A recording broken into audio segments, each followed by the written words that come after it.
Reading from Srimad-Bhagavatam, Canto 1, Chapter 13, Text number 19.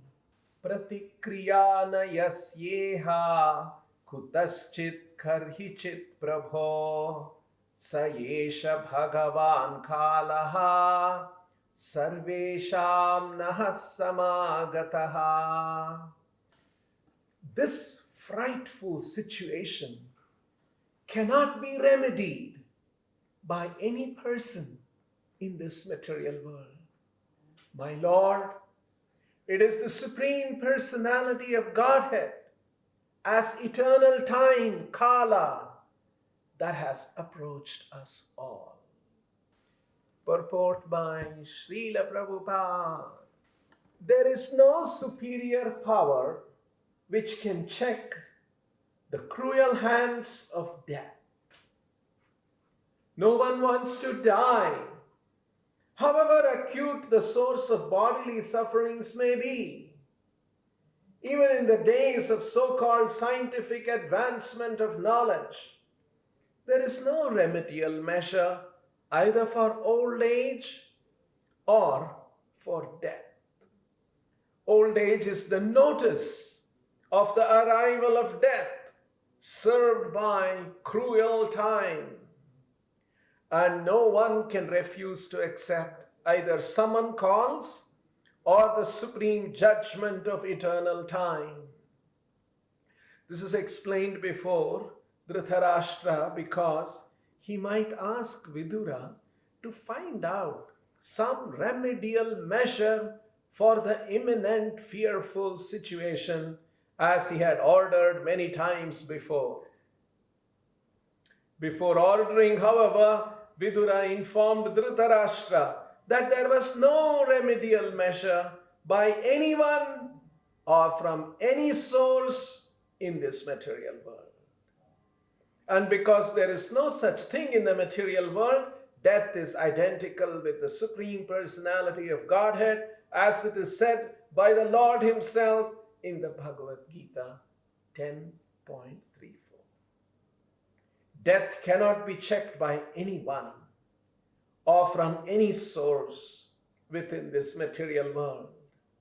Hiranyakashipu wanted to be immortal and underwent a severe type of penance by which the whole universe trembled. And Brahma himself approached him to dissuade Hiranyakashipu from such a severe type of penance. Hiranyakashipu asked Brahma to award him the blessings of immortality. But Brahma said that he himself was subject to death, even in the topmost planet. So how could he award him the benediction of immortality? So there is death even in the topmost planet of this universe. And what to speak of other planets, which are far, far inferior in quality to Brahmaloka, the residing planet of Brahma.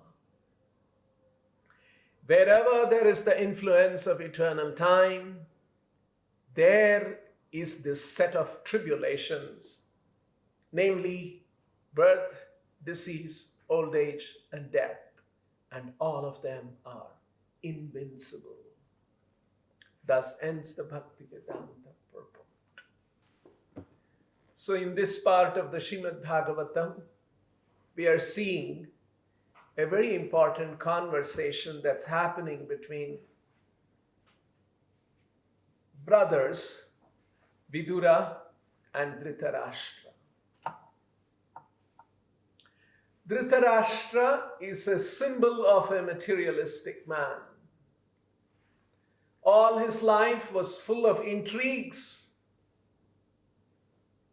with his nephews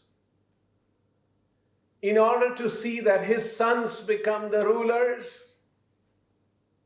and he continues to enjoy material opulence and good life.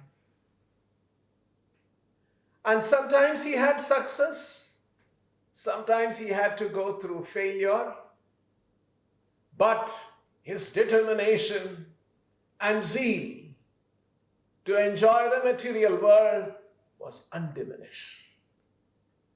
This is exactly what happens to a conditioned soul in the material world, isn't it?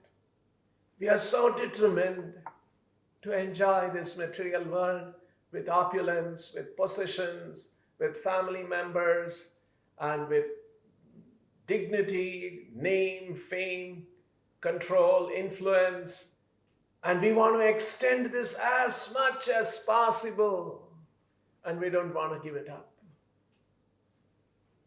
So Dhritarashtra is a wonderful symbol of a materialistic life, a materialistic perspective that the conditioned soul adopts. And in a sense, we can see our own reflection in the life of Dhritarashtra. And Vidura, a great devotee, transcendentalist, enriched with spiritual knowledge and realization, and he has a different perspective about the whole world. That's why Krishna says in the Bhagavad Gita, an ignorant soul, for an ignorant soul, what is day is night for a realized soul. What is night for an ignorant soul is day for a realized soul. The whole perspectives are different. A materialistic, conditioned soul, ignorant soul, how the conditioned soul looks at this world, and how the transcendentally enlightened soul looks at this world and the life and all of that. So here we have got two contrasting examples. Dhritarashtra has had one kind of a view of his life, and Vidura had another kind of a view about his life. And now both of them have met at a time when both of them have become old, especially Dhritarashtra has become very old. And that's why he is making this statement, Pratikriya na yasyeha kutaschit karhichit prabho.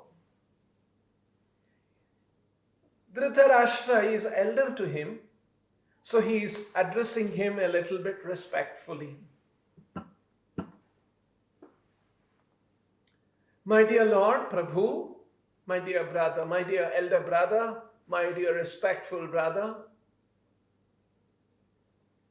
Pratikriya is some kind of a remedy, some kind of a counteraction, some kind of a solution. Nayasyeha kutaschit karhichit prabho iha, nayasya iha, in this material world, a counteraction. Kutaschit karhichit na prabho. At any time in the past, by anyone in the past, or anyone in the future, Pratikriya na yasya iha. There is no counteraction for this. Sayesha Bhagavan Kalaha. This is the representation. Kala is the representation, is the insurmountable representation of Lord Himself. It is Lord's Shakti that's pushing and making this world. Sarvesham naha samagataha. Sarvesham naha samagataha. Naha samagataha. It has approached us. What has approached? That powerful influence of Kala has influenced us. Look at your body, it's becoming old. Look at my body, it's getting old. And any moment, death will come. And no pratikriya. Kutaschit karhichit. Nobody has succeeded to overcome the influence, pratikriya, for this kalaha, Bhagavan kalaha. Sayesha Bhagavan kalaha, sarvesham naha samagataha. It has approached us. Recently, somebody sent me a picture of I think it was somewhere, I don't know where it was, somewhere in Europe, probably, or China, I don't know. I couldn't pay too much attention to it. Very, very big fort. And then it had some small notes there. And the walls of the fort at the bottom is 20 feet. And it goes up and it becomes 12 feet on the top. And all around, big fort. And inside is the very, very nice palace. And around the fort is another 20, 30 feet probably of moat. You know, that water. So there is water, and then this 12 feet, 20 feet thick stone wall, and inside that is the palace. And then it said that there was some old ancient provincial king used to live there, and today it has become a 5-star hotel, and people can come, and there is a bridge, and that you cross over the moat, and then there is a guide who will take you around and show you. And then on the top of the fort, I could see people. They were so small. So you can imagine it was like a huge. Then when I was looking at that fort, such thick stone walls, impenetrable. So I was thinking, the king who built this and who was living here must have been so safe and secure. Can you imagine anything can pass through 20 feet of stone wall? Nothing can pass through. So, no enemy, no weapon, nothing could have passed through the moat and the stone wall and come into the palace. If that is the case, the king should be still living there. But of course, we know it's an ancient story of some king who built that one, and that king also became old. And when the inevitable Kala, Sayesha Bhagavan Kalaha came, and at that time, none of the stone walls and the moat and the guards and the family and the soldiers and the commanders and his horses and elephants and the artillery, nothing could protect him. This is the reality. Our world is full of such forts, which is a symbol of the hope of the foolish conditioned souls, that by material arrangement we will be secure. And that's what Vidura is pointing out to Dhritarashtra. Kutaschit karhichit prabho na yasya iha pratikriya. Kutaschit means by any means, karhichit, by anyone, nobody has succeeded to overcome the influence of Kala. Actually, if somebody realizes this point,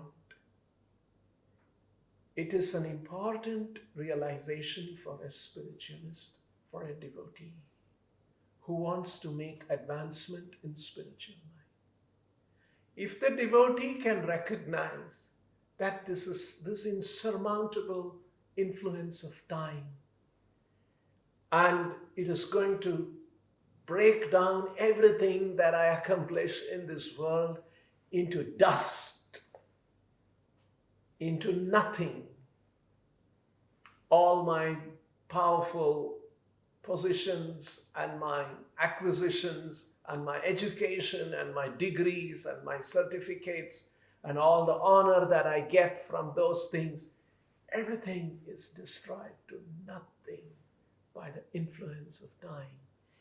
And so, why should I be pursuing those things with all my energy and my attention?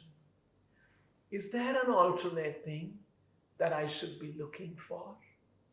Is the important realization any devotee should have to make advancement in spiritual life. We know the story, great wonderful story in the Mahabharata. The Pandavas were in exile and they wanted to drink water, and Dharmaraja sent one of the Pandavas, go and bring water, and they waited for some time. There was no water. He didn't come back. He sent the next brother. He didn't come back. One by one, all 4 brothers went. But they're not coming back. What's happening to them? I sent them to bring water, and they should have brought water maybe in 15 minutes, 10 minutes. But now 4 of them have gone and nobody has returned. And then Dharmaraja says, all right, I'll go. And he goes, and not very far from where they were, he finds a reservoir. And then he sees all his brothers lying unconscious there. He's shocked to see that. He rushes to get some water to come to some help of his brothers. And suddenly he hears a voice, stop, you shall not touch my water. And then Dharmaraja is looking around and he sees from the ocean, from the reservoir, there is a yaksha, a very celestial being. And he says, I have a few questions to ask. And if you answer my question, then I will let you have the water. And your brothers did not answer those questions, and see what's happened to them. If you don't answer my questions, you will also have the same fate. You will remain there, fall unconscious. So Yudhishthira Dharmaraja was eager to know what the questions of Yakshas are. And this is known in the Mahabharata, this is known as the Yaksha Prashna. Very philosophically provocative questions. And one of the questions that Yaksha asks is, what is the most surprising thing in this world? And Srila Prabhupada often mentioned this example. And Yudhishthira's answer was, Ahani ahani bhutani gachanti hayamalaya. Ahani ahani. Ahani ahani means day after day. The living entities are seeing that gachanti hayamalaya. We all see our family members, our elderly grandparents, or maybe some neighbors, or some relatives, some elderly people, or sometimes even young people. They die. Or we read in the newspapers of some people passing away. Ahani ahani bhutani gachanti hayamalaya. Sheshasthavaram ichanti. But the rest of us who are here, who are hearing, reading, knowing about that, we think sthavaram. My position is sthavara. And that's my aspiration. Sheshasthavaram ichanti. Kim ascharya mataf param. What can be the more surprising, astonishing thing? Kim ascharya mataf param. So, like this, Yaksha asks different questions, and one after another, Dharmaraja, very, very enlightened soul, and he could answer perfectly. And then Yaksha is very pleased, and then he says, okay, you can have your water, and I'll let your brothers also come back to you, and you can all go back. And so, this is exactly what's happening to all of us. Although it's the insurmountable effect of Kala will vanquish us, we have a desire that no. And that's why Prabhupada is saying that. Just like you see, sometimes people are old and dying, and at that time also The doctors will be trying different things, and of course the family members, out of affection and sentiment, they'll be trying different things. And but then it is insurmountable. No scientific research, no medicine, no medical help, nothing can save. So in the face of this insurmountable time, insurmountable material energy, what is the hope for the living entity?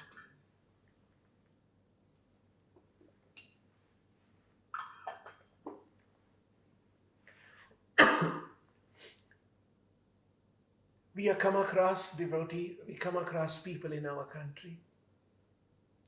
They're very fond of one verse in the Bhagavad Gita. Right? Very often they quote that. Karmanyevadhikaraste ma phaleshu kadachana. Only these first line only they quote. And there's a reason why they quote that. This verse, this first line in Krishna is saying, Karmanyevadhikaraste ma phaleshu kadachana. You have a right to perform your duty. That statement, Krishna has not revealed everything in that statement yet. Prabhupada explains this. He's going to reveal more things. It's going to come in the next few chapters. It's going to come later. But he is now presenting the first principle. Don't be attached to the results. Perform your duty. You have the right. You have the duty. It's your duty to perform your work. Sometimes success may come. Sometimes failure may come. Don't worry about that. Don't be attached to it. Do your duty. It's a very powerful statement. And it encourages materialistic people. And they think that, yes, we must, failure may come, don't worry. We should continue to work. We should work hard. And it inspires them to work hard. And so they like that quote very much. So Prabhupada explains that that's only part of it. Suppose, okay, you should not be attached to the results. But when the results come, what should you do with the result? Krishna has not yet explained there. Krishna is slowly building up because it takes a little while, conditioned so they won't be ready for the full truth. So Krishna is gradually unfolding the truth. So he said, don't be attached to the results. Karmanyevadhikaraste ma phaleshu kadachana. At any time you have no right over the results. Then what shall we do with the result? Krishna begins to explain further later on. And yat karoshi yadashnashi yatchuhoshi dadasi yat tapasyasi kaunteya tat kurushva madarpanam. That result you should offer to me. So this requires a little bit more devotion and respect for the Lord's words. So gradually Krishna is bringing this up. Actually, in the context of today's verse, there is one important instruction in the Bhagavad Gita, which is actually very, very important. Because Vidura is talking about the insurmountable time, Sarvesham, Sayesha Bhagavan Kalaha, Sarvesham Naha Samagataha. This insurmountable time in the form of old age and death. And Prabhupada has nicely said, old age is a notice for death. Like say, for instance, you want to quit your job, right? What do? You will give a notice to your employer. You will submit your resignation, and then you will come under a notice period. And after that notice period expires, you can leave the job, right? In the same way, old age is a notice that one day we have to quit this body. We have to prepare ourselves. So, how do we prepare? What shall we do to prepare? So Krishna gives some instructions in the face of the insurmountable influence of Kala, what we should do. Many of the viewers here, many of the devotees may not be old. They have not yet received the notice of death. Many of you may be young people. So it's all the more important for you young people. You should know what you should do with your time and energy and your life, so that one day when you also have to face your old age and when you have to face death, you are fully equipped. So that's what Krishna is doing in this verse. This is in the 12th chapter of the Bhagavad Gita.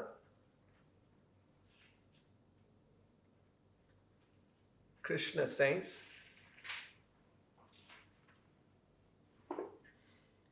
Etu sarvani karmani mai sanyasya matparaha ananyenaiva yogena mam dhyayanta upasate. So, young people, you have time in front of you, you have energy, you have different abilities, and you have different plans maybe. Very good. Krishna is saying, Etu sarvani karmani mai sanyasya. You have energy, you have plans to do work. Yes, do your work. And you will get the result. But the result, you offer to me. Etu sarvani karmani mai sanyasya. So, this is very nicely explained by Prabhupada in the purport. I'll read a few sentences of the purport.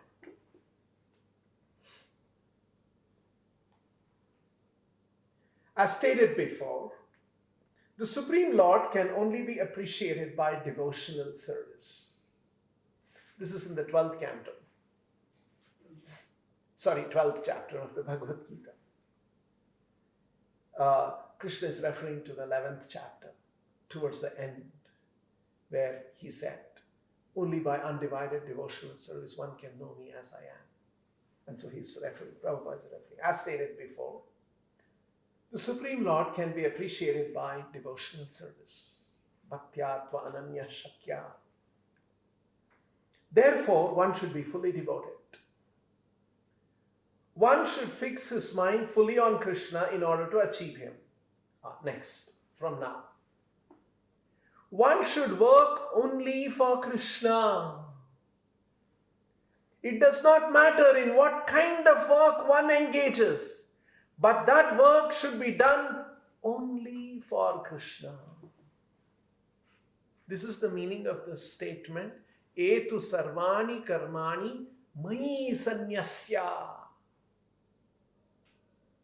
Now, in the end of this, towards the end of this verse, Krishna will explain what he will do to us when we do this.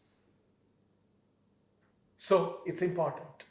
So, Krishna is saying, it does not matter, Prabhupada is saying, it does not matter what kind of work you do, but you work and you should do it for Krishna. Do it for Krishna means you offer the results to Krishna.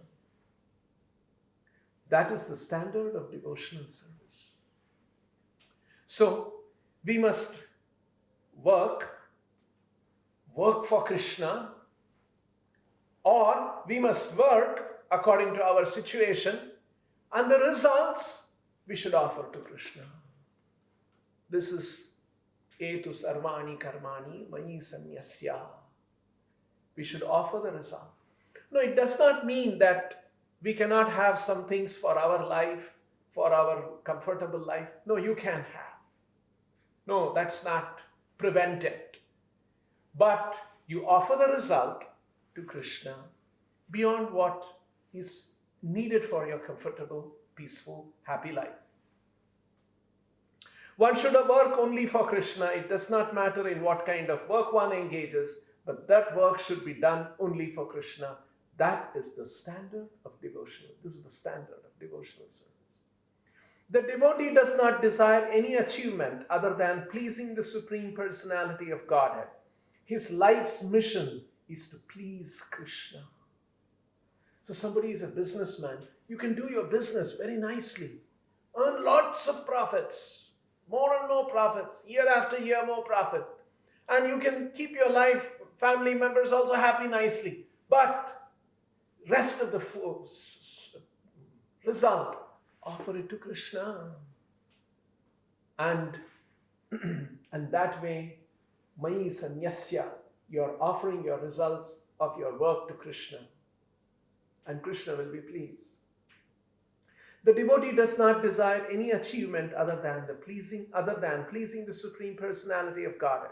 His life's mission is to please Krishna. And he can sacrifice everything for Krishna's satisfaction, just as Arjuna did in the battle of Kurukshetra.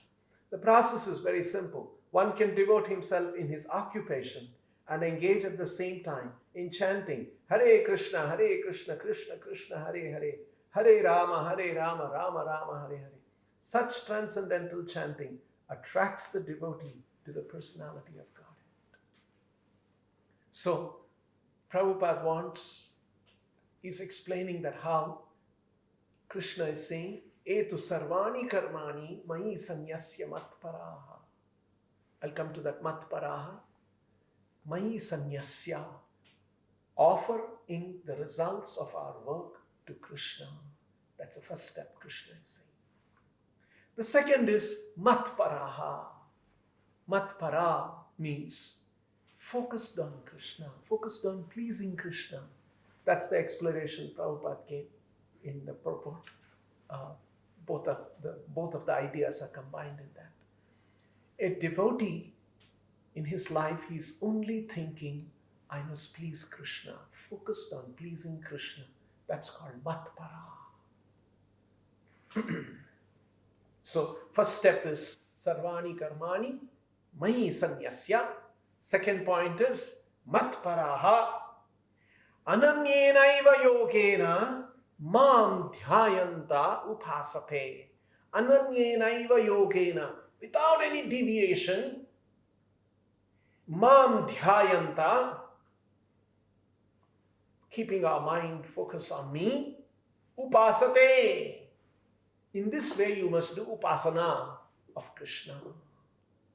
Remembering Krishna, worshipping Krishna, offering the results of our work to Krishna, always thinking of pleasing Krishna, matparaha.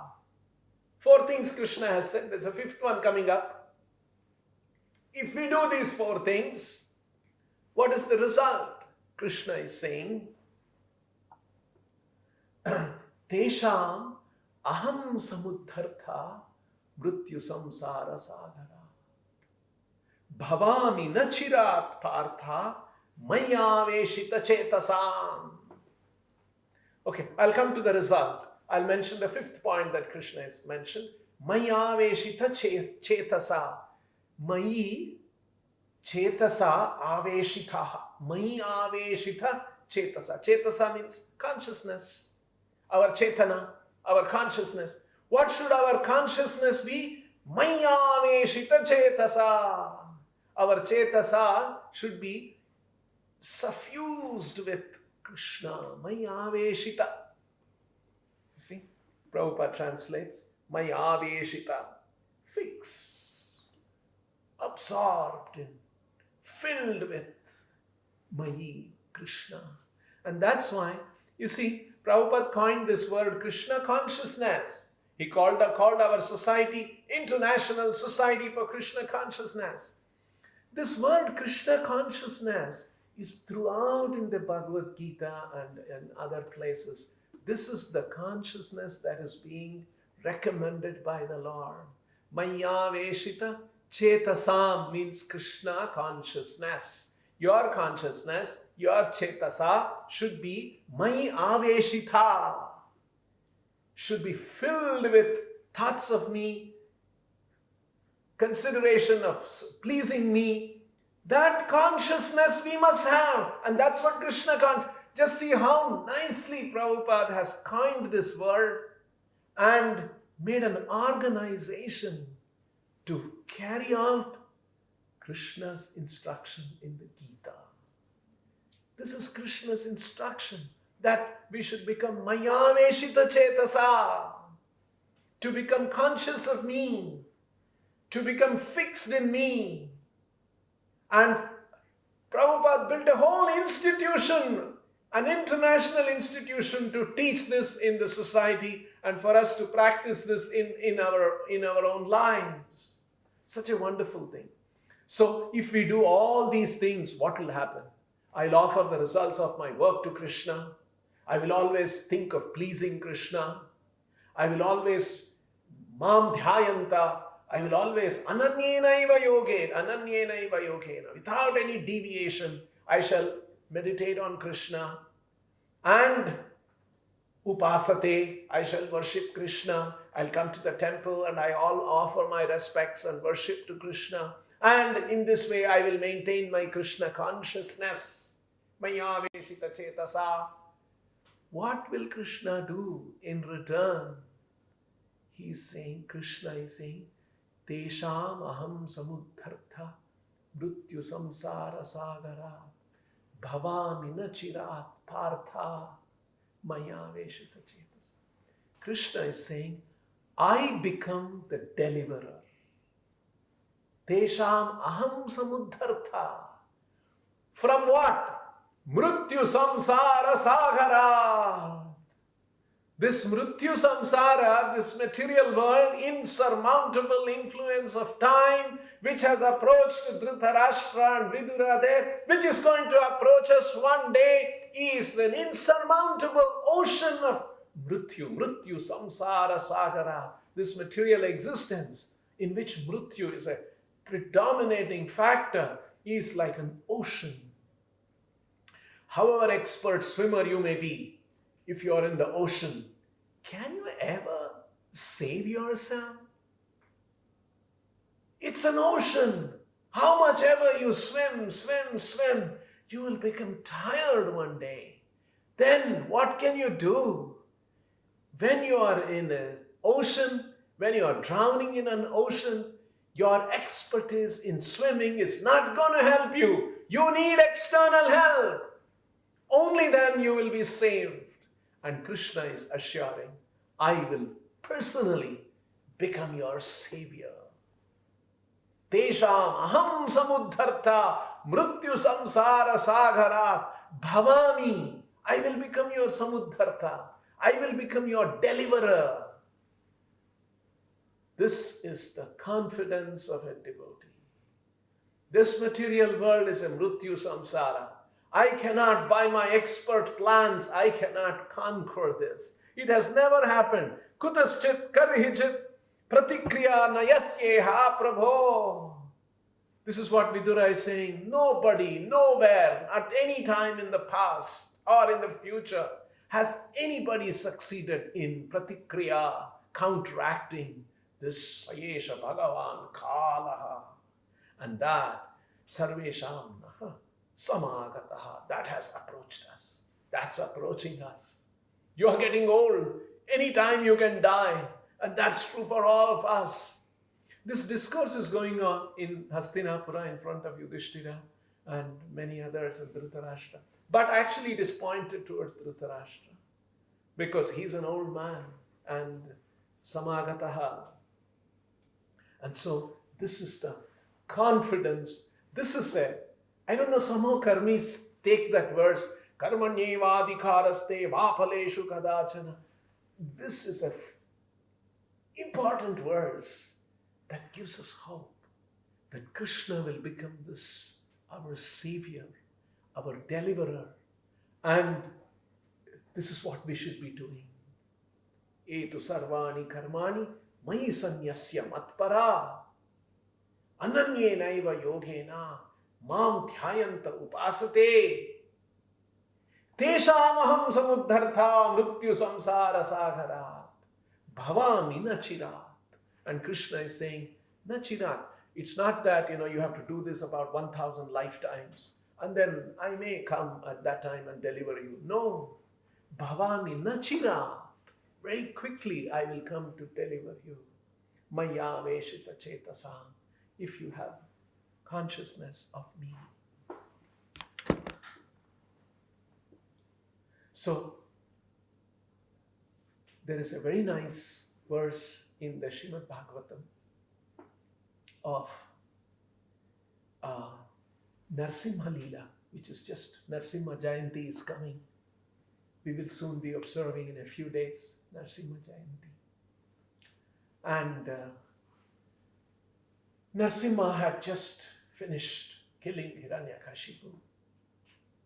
And Prahalad offered his prayers. At that time, we know from the Bhagavatam's description, Narsimha had exhibited anger. And no one had seen such anger. Krishna is unlimited in every way.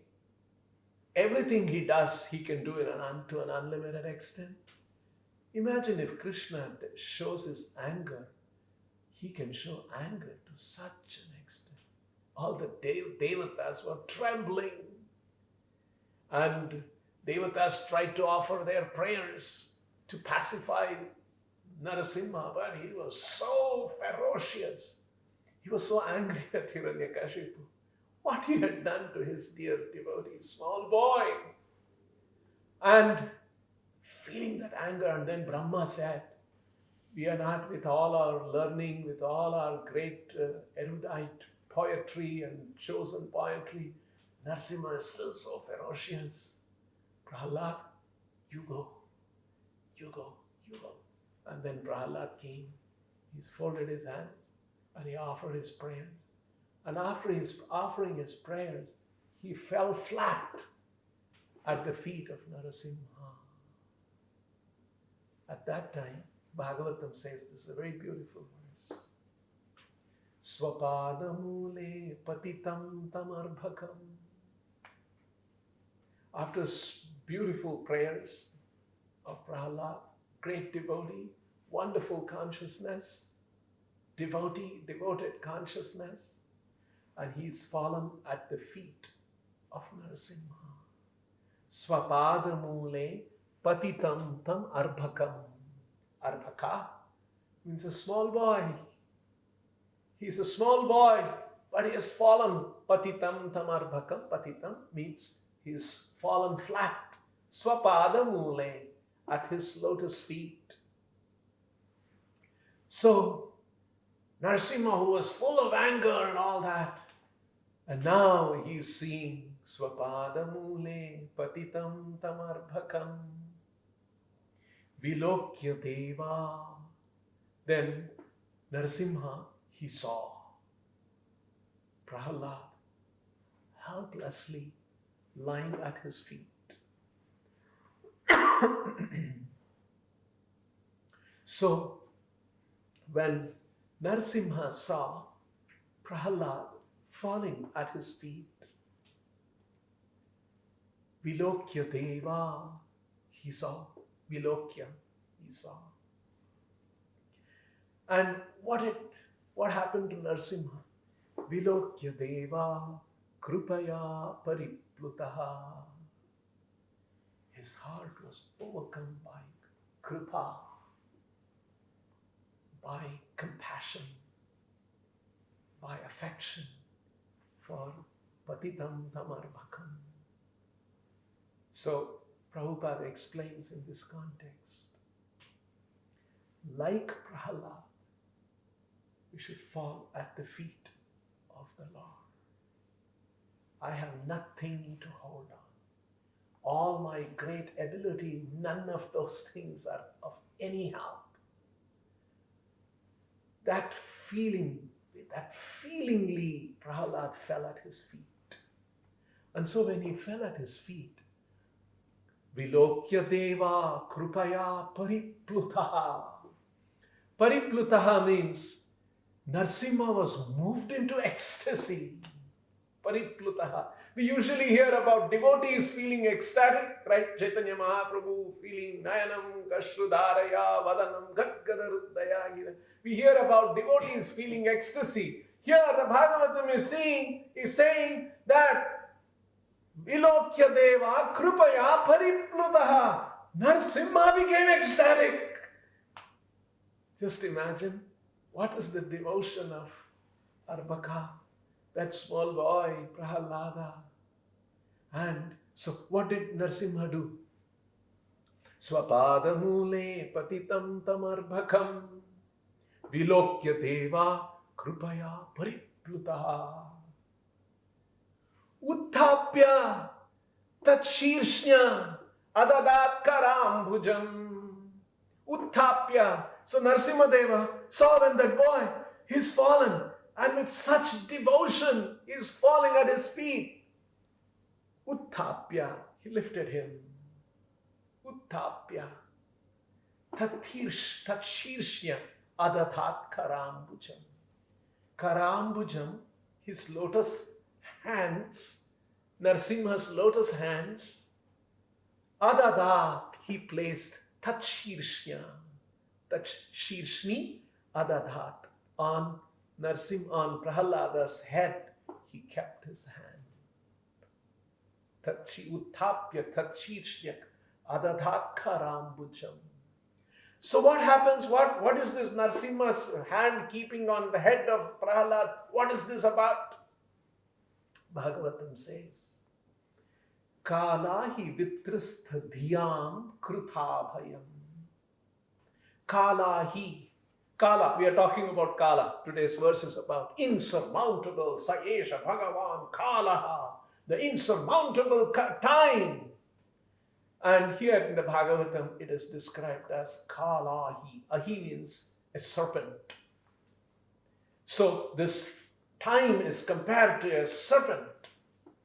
And this Kalahi vitrasthadhyam. Because in the material world, the living entities are trying to overcome the influence of Kala, and they are defeated again and again and again. And at that time, when the devotee recognizes that I can't, this Kala, this influence of the material energy, how can I overcome this? I can't fight this material energy. The material energy is insurmountable, just like an ocean. However skilled a swimmer I am, I can't swim and swim and swim. This is an ocean of water. In the same way, this is a bhavambudhi. This is like a huge ocean. Kalahi vitrastha dhyam. Dhyam means consciousness, mind, intelligence. Kalahi vitrastha dhyam, who have become tired and fatigued and feeling that pain in this material world. To such people, krita bhayam. The Lord gives abhayam. So, this is the meaning of the Lord placing his hand on the head of Prahalada, giving him krita bhayam. And the Lord, blessing the devotee, brings about abhayam, brings about fearlessness. So, in this material world, time is insurmountable and we can't do anything about it, and that's fearsome. That's very fearful for the devotee. The influence of Kala, it's going to come, it's going to touch us and finish us. So it's very fearful. The devotee may be fearful, and so he must take shelter of Krishna, just like Prahalad took shelter of Narsimha. And that is real full protection from the Lord. And that's the message Bhagavatam is bringing out. We will stop here. Grantaraj Srimad-Bhagavatam ki, Srila Prabhupada ki, Nitai Gaur Premanande Hari Hari Gaur. Hare Krishna. Subscribe to our channel and press the bell icon to never miss any updates.